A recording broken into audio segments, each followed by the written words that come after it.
Hey everyone, it's Movie Lover 120, and today I'm going to be doing another franchise ranking. This time it's going to be for all the Peter Jackson Middle-earth films. In case you don't know, if you're wondering what the Peter Jackson Middle-earth films are, those are technically the Lord of the Rings trilogy and the Hobbit trilogy.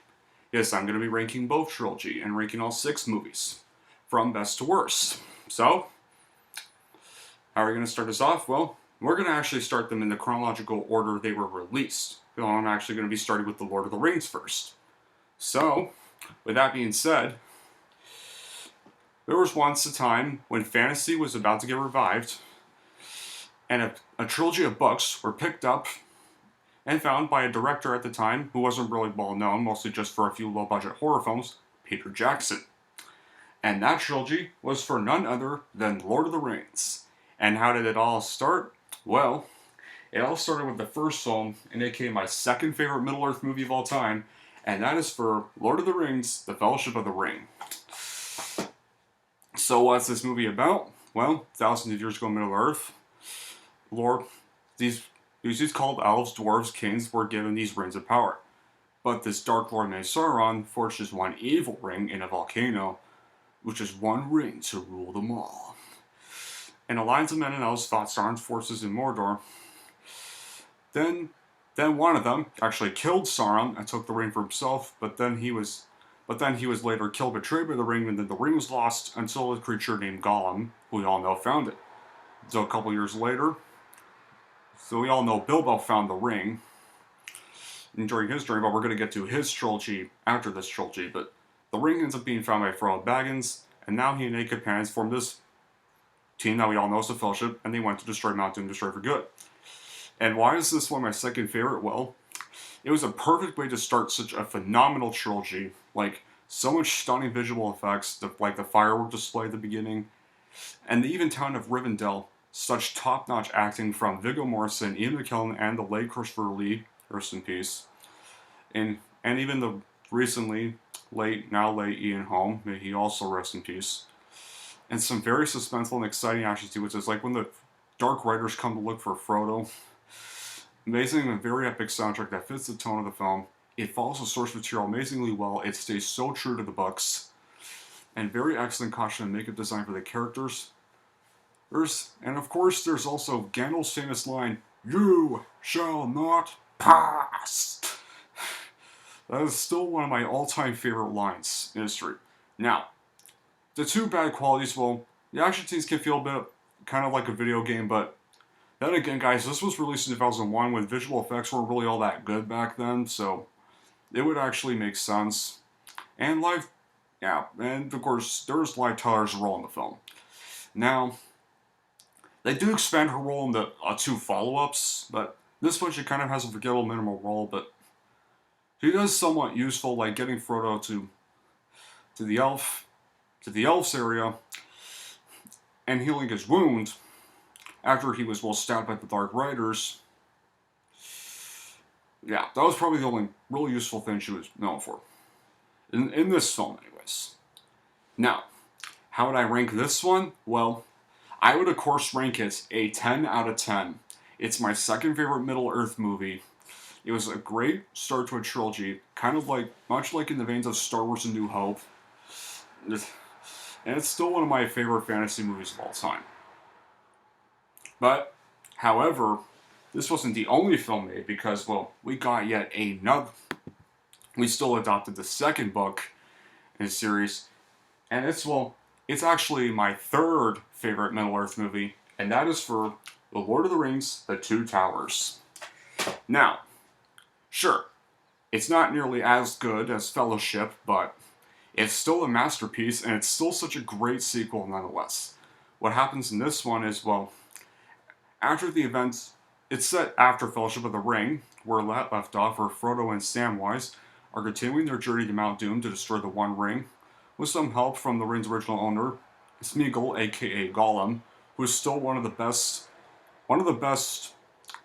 creatures in cinema history, and with a very phenomenal performance from Andy Serkis, and he's still my favorite Andy Serkis performance to date. Now, you only see from Marvel, Caesar from Planet of the Apes, and of course his performance as King Kong are also good, but Gollum is still his best one. Meanwhile, the rest of the Fellowship, Aragorn, Legolas, and Gimli reunite with now Gandalf the White and decide to go off to help with the Battle of Helm's Deep. While Merry and Pippin were captured, who of course you all know were captured in the previous film, escape from the Orc captives, and they meet Treebird the Ent, who plans to attack on Isengard, aka Sauron's forces. Now, what's the great stuff about this one, though? There's still one of my all-time favorite battles in this film, and that is the Battle of Helm's Deep. The visual effects and set pieces look really beautiful and stunning. And of course, there's the character of Gollum. He has such great character development, and he's one of the best motion capture characters of all time. And he always still is probably the best one yet. And still spectacular acting, especially for Viggo Mortensen. Extravagant storytelling that follows the book that the movie is based on, and very delightful cinematography. Now, are there some bad qualities? Well, yeah. Bad qualities were the confusing cross-cutting it's a little difficult to follow, and Elijah Wood and Sean Astin can kind of lack charisma in this film, but however, I feel like they have way better charisma in the film in Return of the King. But just for this film, Fellowship and Return, they have way better charisma in those films. How would I rank this film in the end? Well, I would rank it a 9.5 out of 10. It's still, sure, it's not nearly, it doesn't top Fellowship of the Ring, but it's still a very masterpiece of a film, and it's still a very worthy sequel nonetheless, and it's has such a very great setup for the third and final film. And speaking of the final film, we get now, we then went and we got what is my all-time favorite film in the Middle-earth saga, my favorite Lord of the Rings film, my favorite third movie of all time, my favorite franchise finale of all time, and my second all-time favorite movie in general. And that was for Lord of the Rings, The Return of the King. I just love absolutely everything about this film. Because before Endgame came out, this was pretty much the Avengers Endgame of the 2000s. It was just as nerve-wracking, just as emotionally impacting, and was still a very good saga ending in general. And then, I am so glad that it won Best Picture, because if it didn't, I would be so furious. It would be a crime if it did not win Best Picture or Best Director. It summed up everything Lord of the Rings was. It perfectly wrapped up the whole trilogy perfectly. But now, what is this movie about? Well, it's set after, of course, right after Two Towers, where Samus and Frodo are now finally about to finish their journey to Mount Doom to destroy the One Ring, while the remainder of Fellowship heads to Minas Tirith to finish off their final battle against Sauron and the Orcs. Now, all the great qualities in this film are the impressive visual effects, like the capital city of Gondor, Minas Tirith, and of course the very final battle at the Black Gate, which is still one of my all-time favorite final battles, and even Endgame, even the final battle, like the Battle of Earth from Avengers Endgame, even comes close to reaching levels of the final battle in this film. A great and compelling story that follows the source material well. Very exciting, satisfying actions. Peter Jackson's direction was still amazing. The acting and the characters are really even more excellent than in the first two films. Like, for example, Viggo Mortensen, Miranda Tate, Bernard Hill, and Orlando Bloom as Legolas, Legolas is actually also one of my all-time favorite characters, and music is also pretty awesome. Like, Into the West at the very end credits. The costume design for the characters are good. Well-made emotional intense moments, like, especially with the very bittersweet ending where Frodo leaves Middle-earth, and has to leave Merry, Pippin, and Samwise Gamgee, that's a very sad moment. I always cry at that part when it happens. And very excellent morals filled with truth. Now, yeah, still some bad qualities that I will agree. Maybe the runtime is a bit long, and maybe the ending could have been a little shorter, but this was, the ending, all those 5 fade-out endings were actually kind of meant to end all the characters' arcs, so I guess it would kind of make sense, especially after we sat through a very nerve-wracking few battle and dark scenes. It was kind of good to lighten up for a little bit after all the intense stuff we had to sit through in Two Towers and this film. The Army of Dead's appearance rapidly ends the Pelennor Fields battle, which was a great battle to start with. And they don't really explain how Gollum came back with Sam and Frodo when they were getting closer to Mount Doom. Well, yeah, he does come back in the book, but oh well. I'm fine with it, what it is. Then maybe some violent moments, but then again, this is the final installment, so of course it's gonna be a little darker and violent. That like the scene where Gollum bit Frodo's finger off, ugh, stuff. But all in all, I don't care about any of the bad qualities because, well, even Endgame had some bad qualities. So no good movie is without bad qualities. We all gotta realize that. How would I rank this film? Well, I would rank it a solid, maybe even 11 out of 10. It's still one of my all-time favorite movies, and it's still the best franchise finale ever made because Endgame comes second place, but nothing can top this film. I'm sorry, guys. And I'm glad it won. It even has the most win for all the Oscars. It won all 11 Oscars it was nominated for. And that still holds that record to this day. No other sequel has actually won Best Picture besides Godfather Part 2. But that was way, way before this even came out. And this was a perfect way to end Lord of the Rings, in fact. But then, of course, we had to, well, go. Peter Jackson had to adopt The Hobbit 9 years after this trilogy. And so, of course, we got, well, The Hobbit. It started with The Hobbit and Unexpected Journey because, well, Warner Bros. Decided, no, let's not adopt this in one. This feels way too long. Let's just go adopt it into another trilogy so we can profit off Lord of the Rings. Like, people! This book isn't even that long. This book doesn't deserve to be turned into a trilogy. If it should have just been one film, it should have just been one film.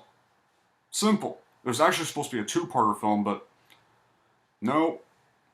Greedy Warner Brothers had to go get more money and wanted to profit off this Lord of the Rings trilogy. Lord of the Rings wasn't even made to be a franchise. It was just made to be a trilogy, and that was it.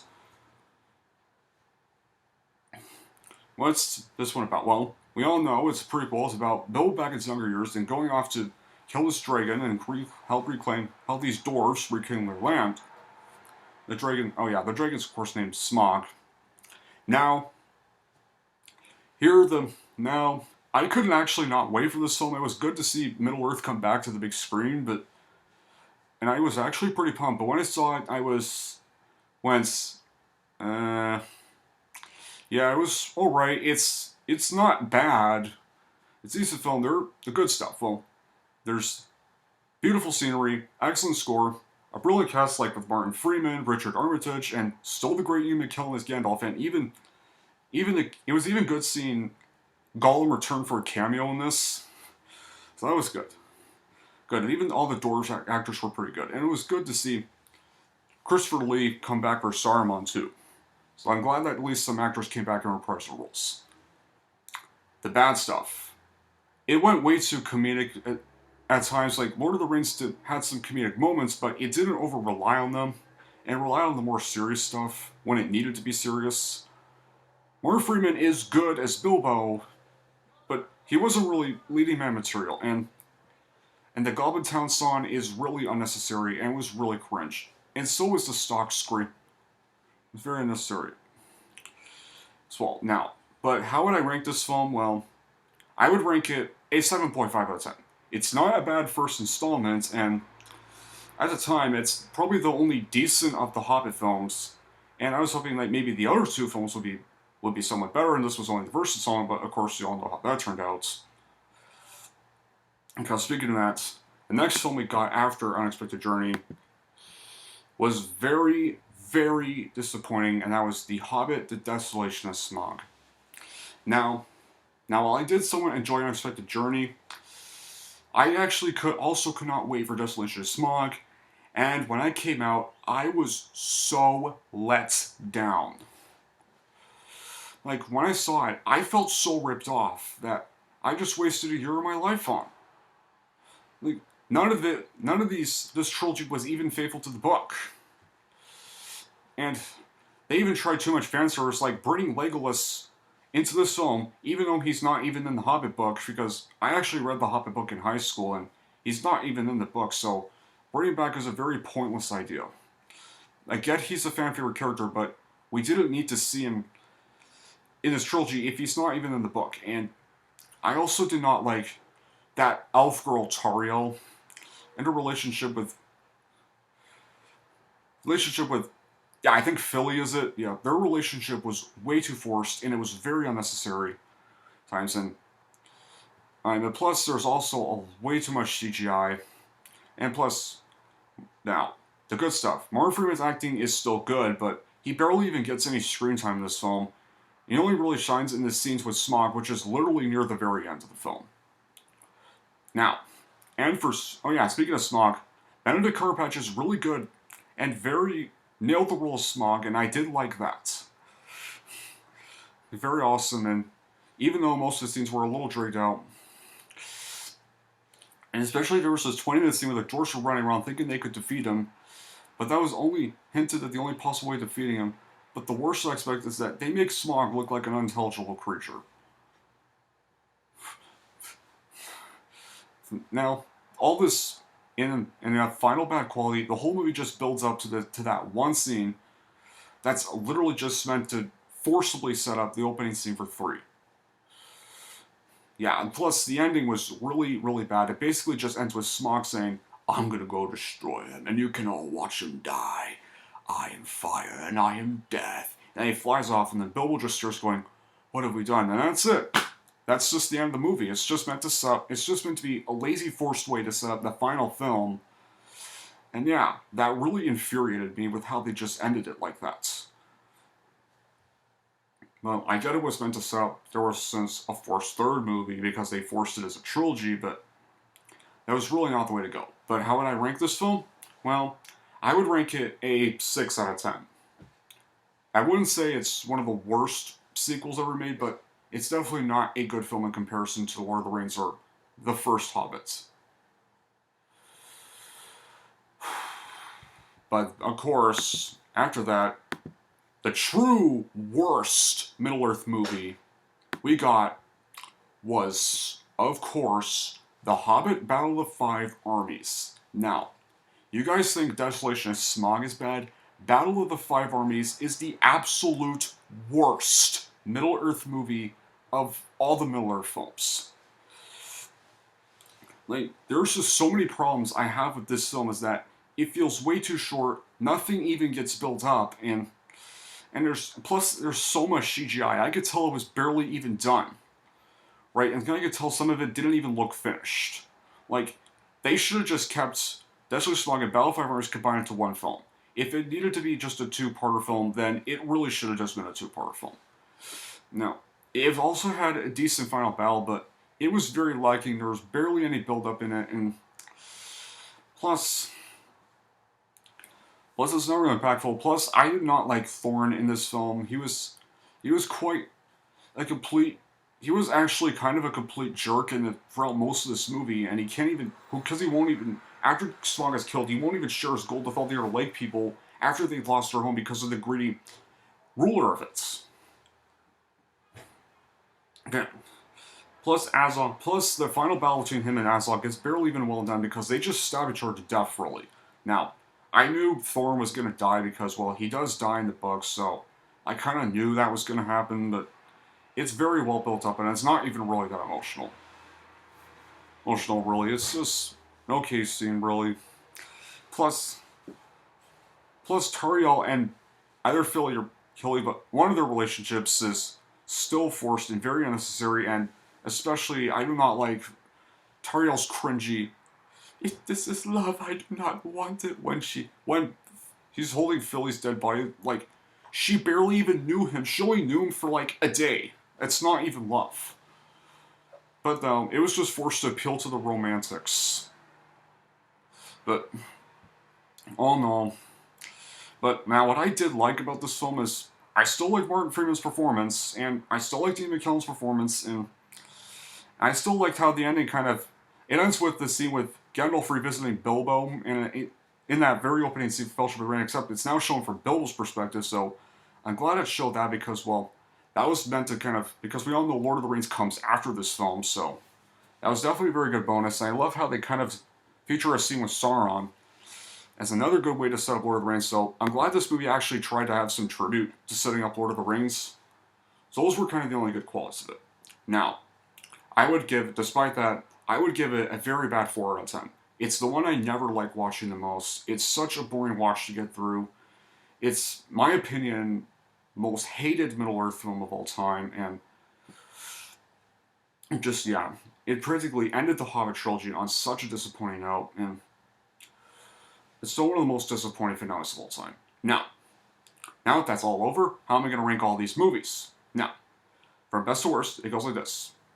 Number 1, Return of the King. Number 2, Fellowship of the Ring. Number 3, Two Towers. Number 4, Hobbit Unexpected Journey. Number 5, Desolation of Smaug. And number 6, at bottom worst, Battle of the Five Armies. That is how I rank all the Peter Jackson Middle-earth films. Anyways, that'll be it for this video, guys. Thank you all for watching, and if you like this and want to see more, then don't forget to like and subscribe to Movie Lover 120.